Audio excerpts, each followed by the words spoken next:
Okay, good afternoon. No? Um, what you see here is the user interface of our Microsoft Excel.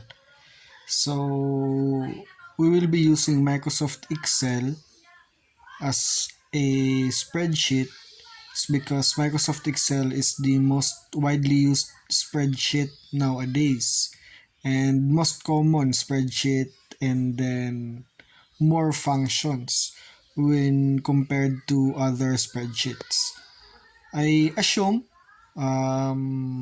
you are familiar with this application since you have a computer subject naman sa high school kamo, no?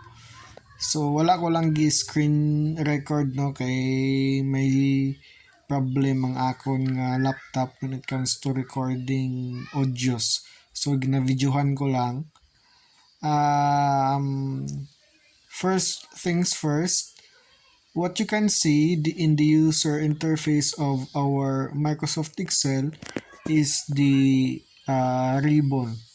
So, ang ribbon nasa upper part of the user interface.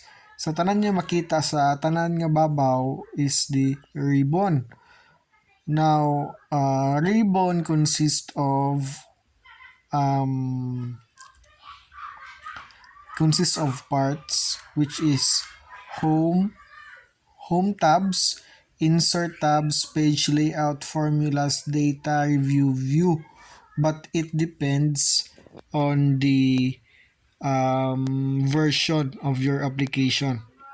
So in my part, these are the tabs that are in the ribbon of Microsoft Excel. So normally in the home tab, these are the basic commands through text, font, example, font style, the font size, the sizing of your text, the color, the formats. When we say formats, it can be bold, italic, and then underline. And then in the insert, you can insert shapes, the graph, the word art, the hyperlink, and the text box. The page layout is the way you want the orientation of your document, by margin, by portrait or landscape, the size, and then the background. So, you have all the time to explore, no, sa Microsoft Excel. But the most important that you want to be familiar with is the example. As you can see, there are letters A, B, C, D, E, F. So, araw. So, may mga letters. So, we call it column name. And then, sa left side naman, we have these numbers. We call it row numbers. And then, nakita nyo ni ang square nga naka-bold siya. This is what you called active cell. And then, kabilugan ang mga square, these are cells. These are cells. Now, each cells contains unique cell address or cell reference. So, paano ninyo malocate ang cell address sa isa ka cell? So, you can identify it through the column name and the row number. Example, ang aton active cell ara sa column na C and then sa row na 4. So, the cell address of this cell is C4. You can locate it also through the name box. Okay, so name box nyo sa name box. So, makita ninyo kung diin na kamo nga address. Example, ay sa G nga column and then sa row nga 10. So, the cell address of the cell is G11. Now, I am explaining to you the importance of the cell address. It's because we will be using it for making calculations. So, paano ta bala mag-make calculations dire? Example, 5 and then 7. Now, gusto ko i-add si 5 and si 7. Okay? So, paano na to i-add? So, always remember that all formulas in Microsoft Excel begins with an equal sign. Any formulas, all formulas, hindi siya matawag formula if wala siya equal sign. Equals, so diin siya nga row, G11. So, G11. Then, plus H11. Enter. Okay. So, the answer is 12.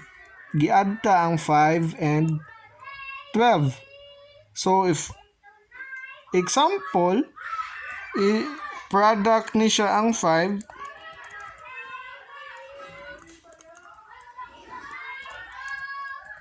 product ni ang 5 and then the price is 7. So, we bought 5 products which price nga tag 7 ang bilog. So, sala ang atong formula. So, i-change atong formula sa formula bar. Asterisk stands for multiplication. So, nagbakal ta 5 ka product nga ang price nga tag 7, it's equals to 35. Okay, but we will be starting sa basic lang before we go to much more complicated part of Microsoft Excel. We will be making later on a simple sales and inventory system sa aton nga activities. So, there is a dalom. This is your sheet tabs. Sheet tabs, sheet 1, sheet 2, sheet 3, but you can also rename them. So, I want you to create at least 10 questions that are answerable by the data.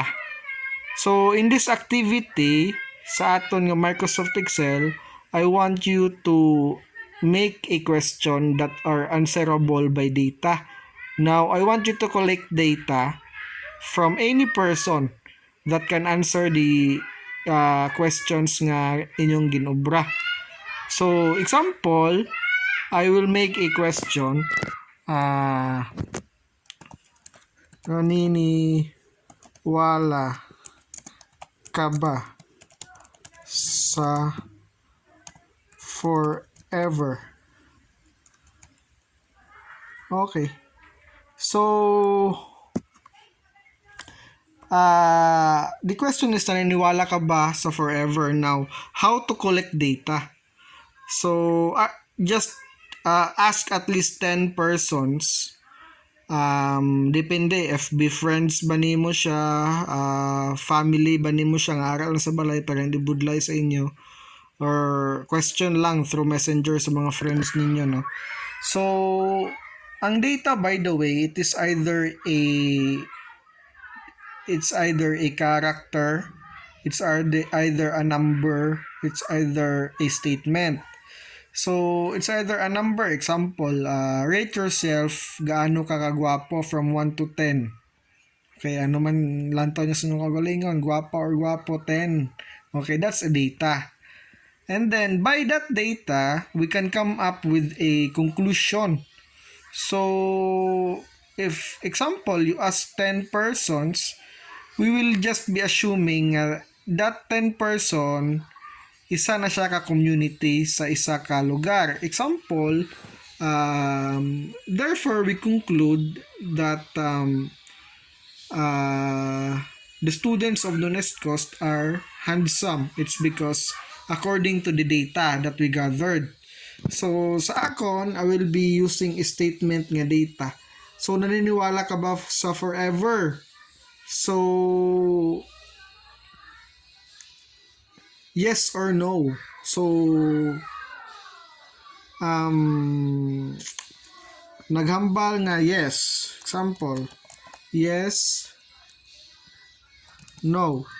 So, I, I asked 20 persons about this question nga iniwala sa forever. So, zero answered yes and then 20 answered no. Siguro butang 10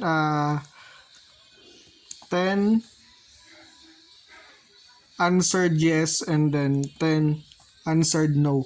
So, the 10 is the data that we gathered that answered yes, and then 10 naman is the data that they answered no. So, pulo katao ang naghambal, naniniwala sila sa forever, and then 10 naman ang naghambal nga wala sila gapati sa forever. Okay, so we will be making a graph to support the data that we gathered. So I want you to highlight this, and then go to your ribbon in the insert tab, insert, and then pi. Okay. Sa akon 2D lang akong gamito. Now, so makita naton dere that we can identify through the colors, no? So the 50% said yes, and then the 50% said no. Okay, so um you can also check the percentage. So the 50% said no, and then 50% said yes. So just make an activity that through Microsoft Excel. Make an activity through Microsoft Excel. Just come up with at least 10 questions that are answerable by yes or no, true or false, A or B, or any way nga makagather ka mo data sa inyong classmate.